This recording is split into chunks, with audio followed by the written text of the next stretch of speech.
गुरुर्साक्षात् परब्रह्मा तस्मै श्री गुरवे नमः तस्मै श्री गुरवे नमः. Welcome to Global Vision International School. It's a co-educational English medium school in Mandvi, Kutch.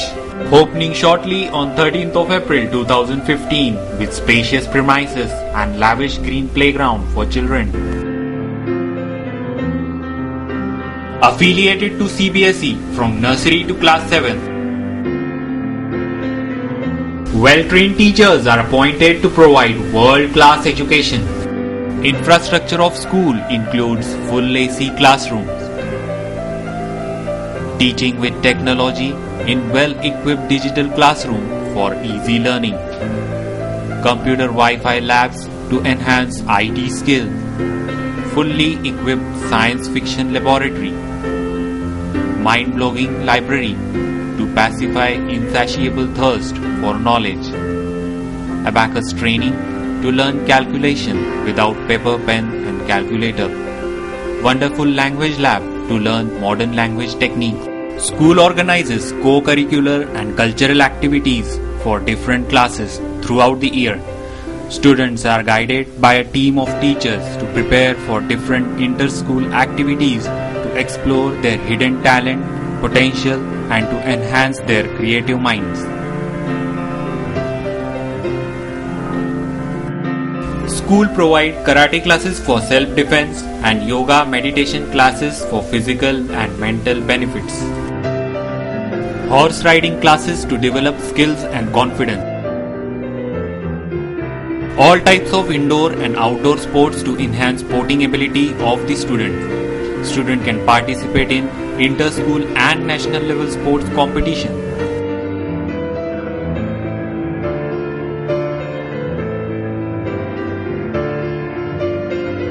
Management is also planning for safe and conducive hostels for boys and girls.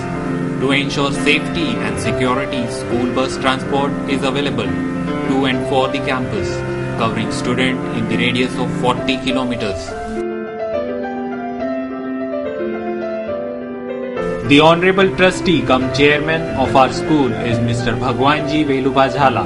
The Trustee cum Secretary is Ms. Himangi Bharatbhai Abhoti. Trustee cum Treasurer is Mr. Lakshmichand Umarshi Veera. The Council of Trustees includes Mr. Saukat Bhai Sauji Hadwani, Mrs. Sheetalba Chandresh Singh Zala, Mr. Nuruddin Sadruddin Hadwani and Mr. Arvind Kheraj Dedia. School will be run by Faith Charitable Trust. For admission, call us on 98211 35021, 95378 16003 0506. Address Palm Beach Villas, Vijay Vilas Palace Road, Survey number 241, Mandvi, Kutch 370465.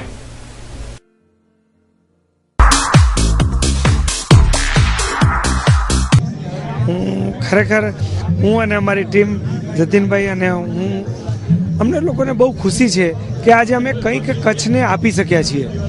ભલે એમાં વાત no doubt એમ થાય કે અમે commercial પણ ભલે angle હોય, પણ આજે 2 વર્ષથી આજે અમે લોકો અહીંયા લોકલ ગરીબ લોકોને જે રોજગારી આપી રહ્યા છીએ. અને બીજું કે એ ખુશી એ પણ છે કે આ ટુરિસ્ટ અહીંયા આવશે દેશ વિદેશથી, ભારતના ખૂણે ખૂણેથી, તો એના કારણે માંડવી અને કચ્છને ખૂબ મોટો ફાયદો થશે. અમને પણ ફાયદો થશે, પણ સાથે સાથે આ પણ અમે એક મોટું ધ્યાનમાં રાખ્યું છે.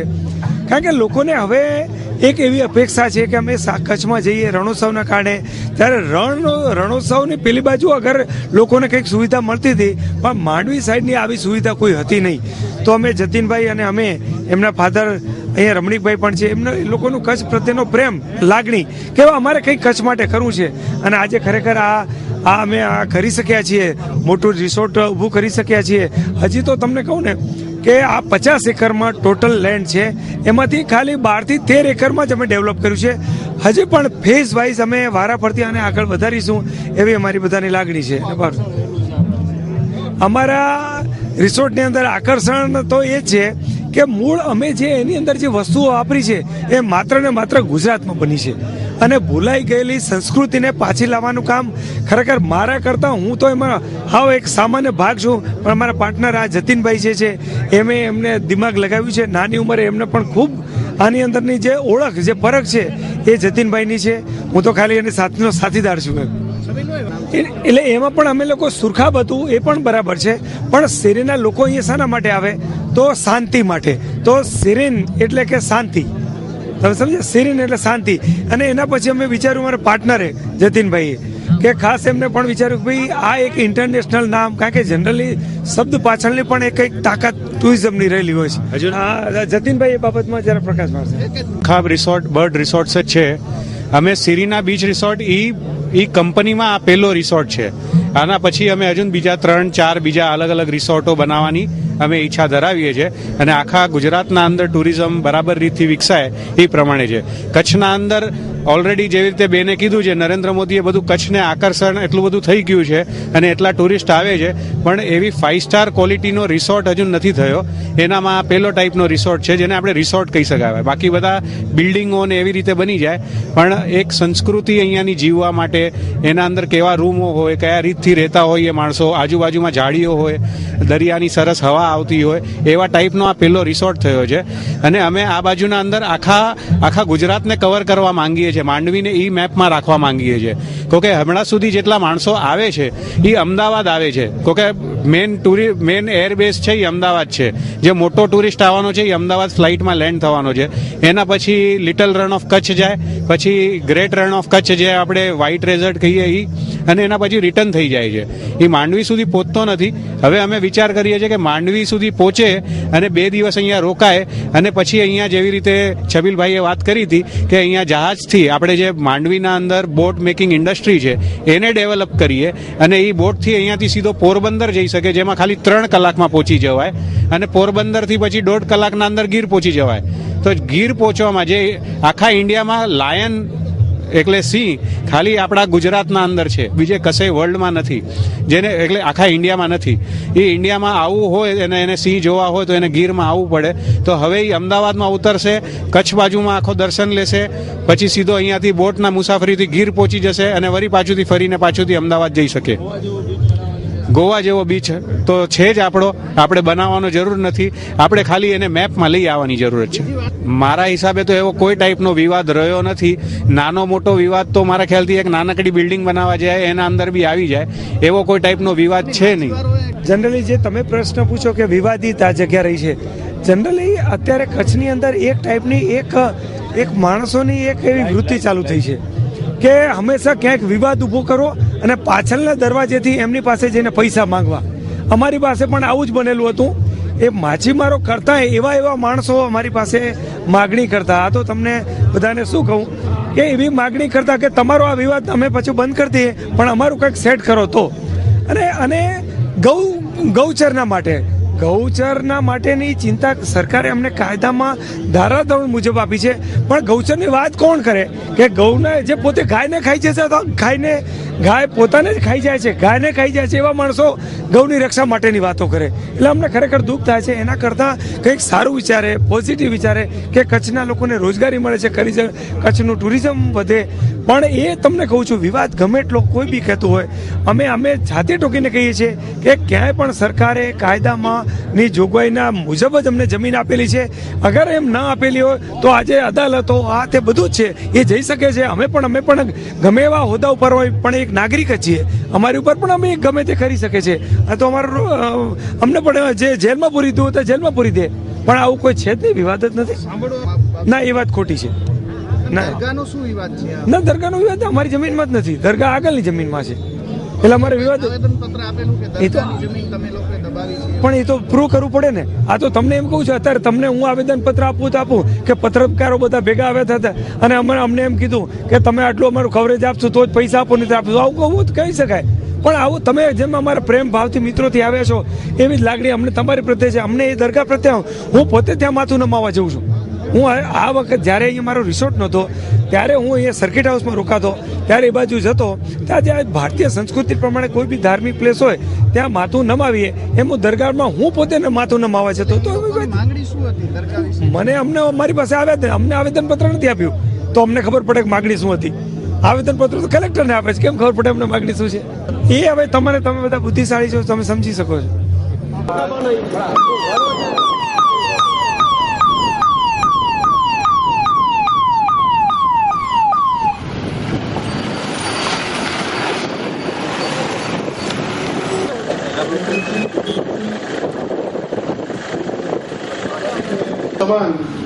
ભગવતી સાક્ષાત નર્મદાની પધરામણી જ્યારે આપણા કચ્છને તરબો, ત્યારે મને એમ થયું કે ખરેખર જુઓ તો ખરા આ દ્રષ્ટિ, આ એમની લાગણી. કારણ કે હું વિધાનસભામાં બોલતો, ત્યારે પણ હું બોલવા ઉભો થઉં તો ભારતીય જનતા પાર્ટીના જે સારા પાસા હોય એના હંમેશા કોઈ ડીસ એન્ટીનાના કારણે એવા એન્ટીનાની એવી કઈ જરૂર નથી. તો એની અંદર એલ્ફિન ટાવરની જે વચ્ચોવચ્ચ લિફ્ટ છે, અગર એ આખું હવે ટુરિઝમ ડિપાર્ટમેન્ટમાં આપી દે અને એ ટાવરનો ઉપયોગ અગર ઉપર જઈ અને લોકોને દર્શન માટે આપે તો જબરજસ્ત એક મોટું ટુરિઝમનું એક સેન્ટર થઈ શકે એમ છે. એટલે અમને જયારે ટુરિઝમ ક્ષેત્રે આજે આપણે અમારા માટેનું જે પણ હોય, અમે અમારા બધા 4 ડિરેક્ટરો અમે જયારે છીએ અમારા, તો અમે લોકો એમ આપણા આદરણીય વડાપ્રધાન શ્રીએ કીધું છે કે ટુરિઝમ યુનાઇટ્સ ધ વર્લ્ડ અને ટેરરિઝમ ડિવાઇડ્સ ધ વર્લ્ડ.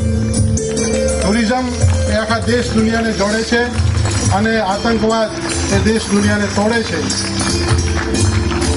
વાણથી સન્માન કર્યા બાદ શાલ અને ફળની ટોકરીથી કુપોષિત બાળકો માટે અને આપણા ભવિષ્ય માટે સુરક્ષિત કરવા માટે હંમેશા એક માતૃતુલ્ય વિચાર શ્રીમતી આનંદીબેને કર્યો છે.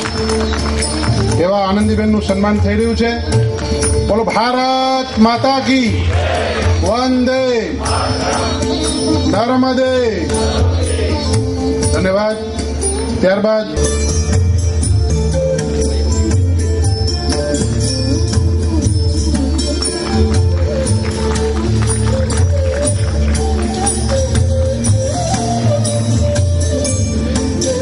ખૂબ ધન્યવાદ તારાચંદભાઈ. આપણા કચ્છના યુવાનોનું પ્રતિક સંસદમાં પ્રતિનિધિત્વ કરતા યુવાન સાંસદ શ્રી ભાઈ.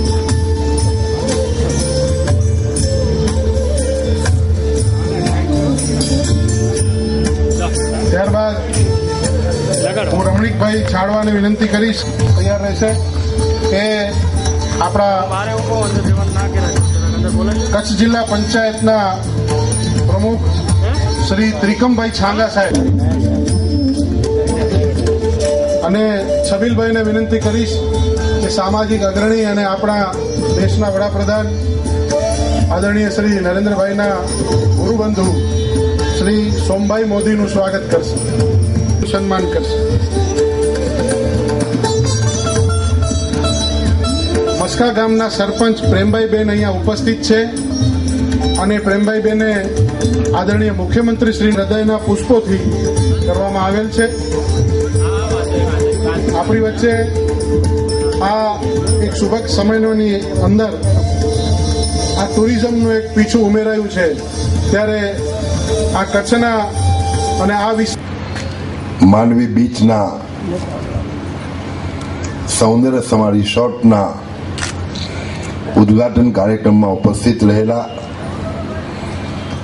ગુજરાતના પ્રથમ મહિલા મુખ્યમંત્રી અને કચ્છના વિકાસના સ્વપ્નદ્રષ્ટા આદરણીય આનંદીબેન પટેલ, એવા જ અમારા સાથી સંસદીય સચિવ ભાઈ શ્રી વાસણભાઈ આહિર, એવા જ કચ્છના યુવાન સાંસદ ભાઈ શ્રી વિનોદભાઈ ચાવડા, જિલ્લા પંચાયતના અધ્યક્ષ ભાઈ શ્રી ત્રિકમભાઈ છાંગા, અમારા સૌના વડીલ આદરણીય સોમાભાઈ, ધારાસભ્ય અને અમારા અધ્યક્ષ ભાઈ શ્રી પંકજભાઈ, એવા જ ભુજ વિભાગના અને માંડવીના બીચને ભાઈ શ્રી છબીલદાસભાઈ અને એમની ટીમે એક નવું સ્વરૂપ આપ્યું છે. અને આ દેશના વર્તમાન વડાપ્રધાન આદરણીય નરેન્દ્રભાઈનું એક સ્વપ્ન હતું કે ટુરિઝમ એક એવો વેપાર છે કે એક માણસ ટુરિસ્ટ આવે તો એ 3-4 જણાને રોજી આપતો થઈ જાય. અને પીપીપી પ્રાઇવેટ પાર્ટીઓ પણ આ બિઝનેસની અંદરમાં આવે અને લોક ભાગીદારીથી પણ આ બીચનો વિકાસ થાય, જેના કારણે આખી દુનિયા લંડનની અંદરમાં જઈ ઇન્ડિયા હાઉસનું નિર્માણ કરી અને વીર સાવરકર જેવા સ્વતંત્ર સેનાનીઓને માર્ગદર્શન આપનાર આ ક્રાંતિ તીર્થની નજીક જ આ સુંદર મજાનું એક આ અહીંયા જ અપાઈ રહ્યું છે કે જે દીકરી આવું ક્યારે પણ શક્ય બન્યું નથી.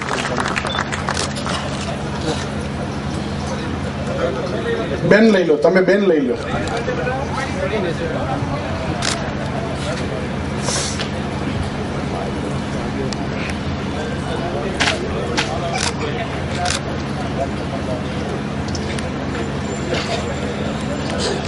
આ બાળકોના આંખની અંદર એક તૃપ્તિ, એક આનંદ, એક સંતોષ જે દેખાઈ રહ્યો છે કે એમને બેનના હાથે આવા સુંદર મજાના કઠોળ અને ફળ મળેલા છે. હવે આપણે સૌની રાહ જોતા હતા. માનનીય મંત્રી શ્રી તારાચંદભાઈ, સંસદીય સચિવ શ્રી વાસણભાઈ આહિર, યુવા સાંસદ ભાઈ શ્રી વિનોદભાઈ ચાવડા, જિલ્લા પંચાયતના પ્રમુખ શ્રી ત્રિકમભાઈ છાગા, જિલ્લા ભાજપ પ્રમુખ, ધારાસભ્ય શ્રી પંકજભાઈ મહેતા, ધારાસભ્ય બહેન શ્રી નેમાબેન આચાર્ય, આદરણીય શ્રી સોમાભાઈ મોદી, સેરેના રિસોર્ટના ડિરેક્ટર અને પૂર્વ ધારાસભ્ય શ્રી છબીલભાઈ પટેલ તથા અન્ય ડિરેક્ટરશ્રીઓ, પ્રવાસન નિગમના ડિરેક્ટર શ્રી કેશુભાઈ પટેલ, માંડવી નગરપાલિકાના પ્રમુખ શ્રી અરવિંદભાઈ, તાલુકા પંચાયતના પ્રમુખ શ્રી ચંદુભાઈ, ગ્રામ પંચાયતના સરપંચ બેન શ્રી પ્રેમભાઈ, કલેક્ટર શ્રી, સૌ અધિકારીશ્રીઓ, મંચ પર બિરાજમાન અન્ય સૌ મહાનુભાવો, સમાજના સૌ આગેવાનો, ભાઈઓ અને બહેનો,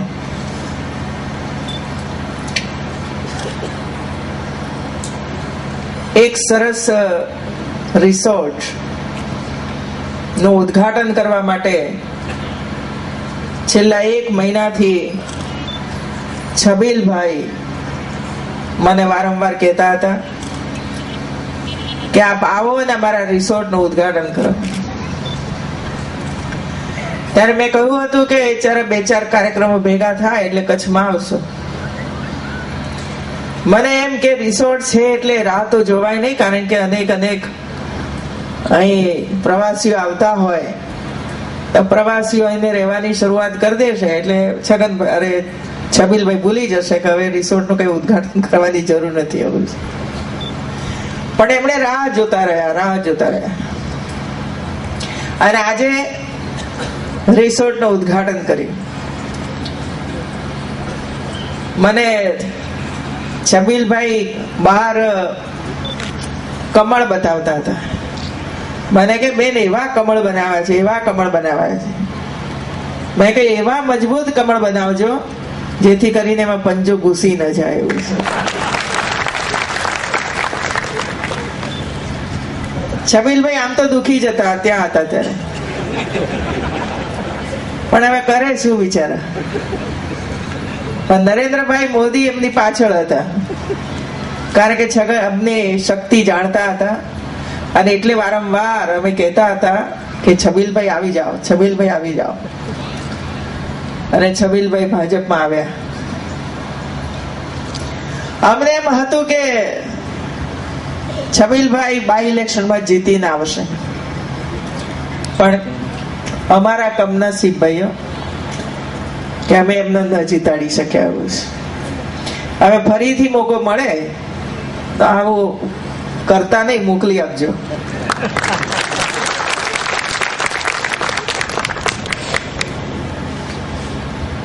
દિન પ્રતિદિન જયારે ટુરિઝમનો વિકાસ થઈ રહ્યો છે ત્યારે, અને કચ્છ એવું એક ડેસ્ટિનેશન બની ચૂક્યું છે મિત્રો, નરેન્દ્રભાઈએ કર્યું મિત્રો. અને આ વર્ષે તો આપણે એમાંથી કમાણી શરૂ કરી દીધી. એવું છે, કમાણીનું સાધન બની ચૂક્યું, ટુરિઝમનું સેન્ટર બન્યું. કલાકારી કરનાર આપણી બહેનો રાત દિવસ કામ કરીને સરસ મજાના ભરત ગૂંથણના કામ કરીને ડિઝાઇન સરસ બનાવીને કામ કરે છે, એમને પણ એક રોજગારીની મોટી આવક પ્રાપ્ત થઈ. શાળાઓ મળી, બેંક મળી, એટીએમ સેન્ટર ઊભું થયું, હેલિકોપ્ટર પણ ત્યાં ફરતું થયું. ત્યાંના લોકો પણ હેલિકોપ્ટરમાં બેસીને હવે એમનું સફેદ રણ જોવા માંડ્યા છે કે અમે નીચેથી તો જોતા હતા સફેદ રણ, પણ ઉપરથી અમારું સફેદ રણ કેવું દેખાય છે એ પણ હવે અમારે જોવું છે. મિત્રો, આ પરિવર્તન છે. માંડવીનો બીચ, એ બીચને વિકસાવવા માટે ટુરિઝમનું એક અદ્યતન સેન્ટર બનાવવા માટે પણ રાજ્ય સરકારનો પ્રયાસ છે. મે મહિનાના 3 દિવસ બીચ ફેસ્ટિવલ કરવાનું આયોજન સરકારે વિચાર્યું છે. મિત્રો, આ મે માં નાખવાનું કામ આજે આપણે આરંભ કરવું છે. સભામાં અમે બધાના મોં ઉપરનો આનંદ જમીન આપવાનું કામ કરી દીધું છે. મિત્રો, પણ હવે આ વિસ્તારની અંદર હું આપ સૌને વિનંતી કરું છું કે ધીરે ધીરે કરીને કામ આગળ વધી રહ્યું છે. આપણે સમય મર્યાદામાં કામ પૂર્ણ કરવા માંગીએ છીએ, ત્યારે જમીન સંપાદનનું કામ આપ બધા જેટલા ઝડપથી આપશો એટલા ઝડપથી આ વિસ્તારની અંદર પણ કેનાલમાં પાણી આવશે, સિંચાઈનું પાણી મળશે. એ ઉપરાંત પીવાનું શુદ્ધ પાણી પણ આપણે અને આપણા પશુઓ, પંખીઓ વગેરે પણ પી શકશે. મિત્રો, કોઈ પણ કામ કરવા માટે જમીનની આવશ્યકતા હોય જ. મિત્રો, ચાહે પ્રાઇમરી સ્કૂલ બનાવો, સેકન્ડરી સ્કૂલ માંગો, કોલેજ માંગો, યુનિવર્સિટી માંગો, મેડિકલ કોલેજ માંગો, હોસ્પિટલ માંગો, આ બધાના માટે સરકારના નીતિ નિયમો અનુસાર 100 એકર જમીન, 50 એકર જમીન, 20 એકર જમીન જોઈએ ને જોઈએ. જ્યાં સુધી સરકારી જમીન મળશે ત્યાં સુધી સરકાર એ જ સરકારી જમીન ઉપર કામ કરશે. પણ જ્યાં સરકારી જમીન ઉપલબ્ધ ન હોય, નજીકમાં જ કોલેજ જોઈએ, 2 કિલોમીટર 3 કિલોમીટર દૂર અમે જવા માટે તૈયાર નથી, એવા સંજોગોની અંદર ખેડૂત જમીન આપે તો નજીકમાં કોલેજ બને, નહીતર ગામથી 10 કિલોમીટર દૂર યા 5 કિલોમીટર દૂર સરકારી જમીન ઉપર જ રાજ્ય સરકાર કોલેજ બનાવીને આપે. મિત્રો, નરેન્દ્રભાઈ જયારે છેલ્લા 11 મહિનાથી 125 કરોડની જનતાનું એક ધારું કામ કરી રહ્યા છે, ત્યારે હવે એમના પેટમાં તેલ રેડાયું છે કે જો આ મોદી સાહેબ આ જ પ્રમાણે કામ કરશે તો આવતા 25 વર્ષ સુધી આપણને કોઈ નંબર લાગવાનો નથી એમ કે. અને એટલા માટે જુઠાણા ઉભા કરો, ખેડૂતોને ગેરમાર્ગે દોરવાનો પ્રયાસ કરો, અને એટલા માટે એક ધારો આખા દેશની અંદર મોદી જમીન પડાવી લેશે, મોદી ખેડૂતોની જમીન પડાવી લેશે. બસ એક જ ચાલ્યું છે. આપણે બધા સાક્ષી છીએ છેલ્લા 15 વર્ષથી. ક્યાંય મોદી સાહેબે જમીન પડાવી લીધી? કોઈ એક એમ કે હા તમે જમીન પડાવી લીધી તો બતાવે. મિત્રો, તમે કેનાલ માંગી તો કેનાલ કરવા માટે જમીન માંગી, તમે યુનિવર્સિટી માંગી તો યુનિવર્સિટી બનાવવા માટે જમીન માંગી, એ તો યુનિવર્સિટી બની. નાના ગરીબો માટે જમીન, અને એમને પણ મકાન જોઈએ છે. ભાઈ, ગરીબો માટે મકાન બનાવવું હોય તો એ તો કઈ 5 કિલોમીટર દૂર જવાના નથી. એમનો વ્યવસાય જે સ્થળે હોય એ જ સ્થળે એને મકાન આપો તો જ કામ દો. અને એટલે આ ગરીબમાં ગરીબ વ્યક્તિઓના મકાનો બનાવવા માટે ક્યાંકથી જમીન સંપાદન કરવી પડે. મિત્રો, આ બધા પણ જે કઈ કિસાનો છે એ જમીન આપે છે, એના ઉપર મકાનો બને છે, સોસાયટીઓ બને છે, ત્યારે જ એને ગરીબ અને મધ્યમ વર્ગ એ સોસાયટીની અંદરના મકાનો લે છે અને એની અંદર રહેવાનો પ્રયાસ કરે છે. મિત્રો, જાતે પણ મકાનો બાંધે છે અને સમાજને સસ્તા ભાવે મકાન મળે એના માટેનો પ્રયાસ થતો હોય છે. આપણે એક બાજુ હજી એમ કહીએ છીએ કે અમારે વિકાસ જોઈએ છે, અમારે ઇન્ડસ્ટ્રીઝ જોઈએ છે, કારણ કે ઇન્કમ ઊભી થાય. 4 છોકરાઓ હોય તો એકાદ છોકરો ઇન્ડસ્ટ્રીઝ ઉદ્યોગમાં કામ કરે, એકાદ છોકરો પશુપાલનનું કામ કરે, એકાદ દીકરો કૃષિનું કામ કરે, એકાદ ક્યાંક નોકરી ધંધે વળગે. અને એટલા માટે ઇન્ડસ્ટ્રી લાવવી એટલી જ પણ અત્યંત મહત્વની છે. પણ અત્યાર સુધીમાં કોઈ ઇન્ડસ્ટ્રીઝને, કોઈ ઉદ્યોગપતિને, કોઈ ખેડૂત પાસેથી જમીન પડાવી લીધી હોય અને પછી ઇન્ડસ્ટ્રીને આપી દીધી હોય એવી ગુજરાતની અંદર કોઈ ઘટના આજ સુધીમાં બની નથી મિત્રો. આપણે તો નક્કી કરેલું છે વર્ષોના વર્ષોથી કે તમારે મારુતિ કાર બનાવી છે, હોન્ડા કાર બનાવી છે, તો આવો MOU કરો, ગુજરાતમાં ફરો, ખેડૂતોને મળો, ખેડૂતની સાથે બેસો અને ખેડૂત પોતે એમ કે મારે આ જમીન આપવી છે પણ પૈસા મારે આટલા લેવા છે અને બંનેને પોસાય તો જમીન આપો અને તમે જમીન લો. આ જ પદ્ધતિથી ગુજરાતની અંદર કામ ચાલે છે મિત્રો. ના કચ્છમાં તો તમે બધા સાથે જાણો છો, ક્યાંક નાના નાના યુવાનોને એકથી કામ શરૂ કરવું છે. રિલાયન્સ તો કરી શકશે, ટોરેન્ટ કરી શકશે ભાઈ, પણ જેમાં ક્ષમતા છે, એક નાનું સરખું યુનિટ મૂકવું છે, શીખીને તૈયાર થયો છે, તો એટલી મોંઘી જમીન નહીં ખરીદી શકે મિત્રો. અને એટલે આપણે એ પણ નિર્ણય કર્યો છે કે કોઈ જમીન માલિક ને એમ લાગે કે મારી 50 એકર જમીન છે, એ 50 એકર જમીનમાં મારે GIDC બનાવવી છે અને એ પોતે પ્લોટ પાડે 100 ચોરસ મીટરના, 200 ચોરસ મીટરમાં યા 500 ચોરસ મીટરના, તો એ પ્લોટ આવા નવા યુવાનોને નાનો મોટો રોજગાર કરવા માટે એમાં એ આપે. એ આપણે નિર્ણયો કર્યા છે. અને સરકારી જમીન જ્યાં હોય ત્યાં એમાં GIDC દ્વારા પ્લોટ પડે અને એમાં યુવાનોને નાના રોજગાર કરવા માટે પ્લોટ અપાય. એમાં પણ આપણે એ નિર્ણય કર્યો છે મિત્રો. કોઈ પણ યુવાનની પાસે પૈસા ન હોય તો એનો ધંધો રોજગાર શરૂ ન થાય. દેશ આખો એમના ઉપર મીટ માંડીને બેઠો છે કે ગુજરાતમાં 24 કલાક વીજળી મળી, અમને પણ 24 કલાક વીજળી મળશે જેવા પૂર્ણ વિશ્વાસ છે મિત્રો. અને આ બધું કામ કરવું સહેલું નથી. પણ એક ધારો જેમ અહીં 16-18 કલાક કામ કરતા હતા એ જ રીતે દેશમાં પણ 16-18 કલાક કામ કરીને ધીરે ધીરે કરીને એક પછી એક કામ ને પ્રોજેક્ટ ની શરૂઆત એમને કરી દીધી છે. અને સૌથી વધુ ગૌરવ તો એ થાય મિત્રો કે આપણા દેશના વડાપ્રધાન જે આગળ થઈ ગયા, એ તો અમેરિકાએ જતા હતા, જાપાને જતા હતા, કેનેડાએ જતા હતા અને ચીને જતા હતા, બધે જતા હતા, પણ કોઈ દાડો ખબર પડતી હતી જઈને પાછા આવ્યા એવું છે? ખબર પડતી હતી કે નહોતી પડતી? એટલું તો કહો, નહોતી પડતી. શું કરીને આવ્યા એ ના ખબર પડે. ત્યાં ભારતવાસીઓ કેટલા રહે છે, એમના શું પ્રશ્નો છે, એની પણ કોઈ દિવસે એમણે તમાર નહોતી કરી. નરેન્દ્રભાઈએ જેટલા પણ દેશોમાં ગયા એ બધા દેશોની અંદર કોઈ ને કોઈ MOU સાઇન કરીને આવ્યા જે આવનારી પેઢીને એનો લાભ મળવાનો છે. શાંતિનો સંદેશો અને આતંકવાદ માટે કોઈ દુનિયાનો દેશનો વડાપ્રધાન યા પ્રેસિડેન્ટ નહોતો બોલી શકતો. એ નરેન્દ્રભાઈએ તમામ જગ્યાએ જઈને કહ્યું કે આતંકવાદને ખતમ કરવા માટે બધા એકત્ર થવું પડશે. આ હિંમત દાખવનાર નરેન્દ્રભાઈ છે મિત્રો.